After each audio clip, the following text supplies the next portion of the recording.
Bonsoir à tous, je suis Andrea Brugnoli et je vais vous présenter ma thèse, une formulation porte hamiltonienne des structures flexibles, modélisation et discrétisation symplectique par éléments finis.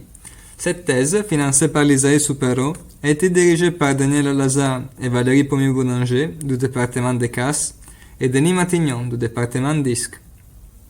En aéronautique, l'utilisation des structures minces est essentielle pour limiter les poids. Prenez par exemple un satellite de communication et ses panneaux solaires, ou les ailes et les fuselages des avions. Un poids inférieur implique toujours une majeure flexibilité, et dans certaines conditions, cela peut amener à des instabilités. Il est donc très important de disposer d'outils pour prédire le comportement des systèmes mécaniques complexes, d'une manière à la fois intuitive et fidèle à la physique.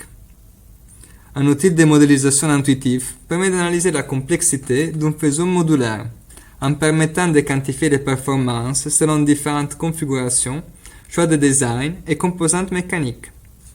Un outil fidèle à la physique peut intégrer non seulement la mécanique, mais aussi d'autres domaines d'application, comme par exemple la fluide dynamique ou l'électromagnétisme.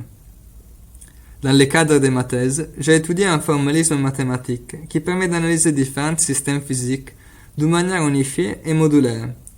En particulier, j'ai appliqué ce formalisme au cas des structures flexibles et minces qu'on retrouve si souvent dans l'aéronautique. L'aspect central a été le développement d'algorithmes numériques capables de conserver la physique du problème et basés sur un outil très utilisé en ingénierie, la méthode d'éléments finis.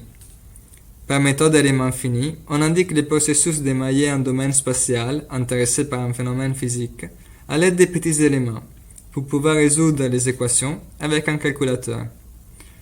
Pour que les techniques puissent être utilisées et vérifiées par d'autres scientifiques, j'ai utilisé des librairies de calcul non propriétaires. Les algorithmes développés peuvent être utilisés pour la mécanique, mais aussi pour décrire d'autres systèmes, comme les vagues dans les bassins d'eau, les ondes électromagnétiques ou la thermoélasticité. Ce travail représente le point de départ pour plusieurs développements futurs.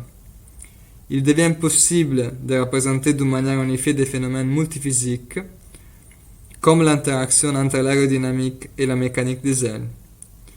Les modèles obtenus se prêtent en interprétation physique directe, et cela facilite la conception de lois de commande. Il est ensuite possible de mettre en place des algorithmes numériques pour réduire les coûts computationnels des modèles, tout en conservant la structure physique sous-jacente, en obtenant des résultats plus précis et fiables que les méthodes qui ne cherchent pas à garantir la préservation de ses propriétés.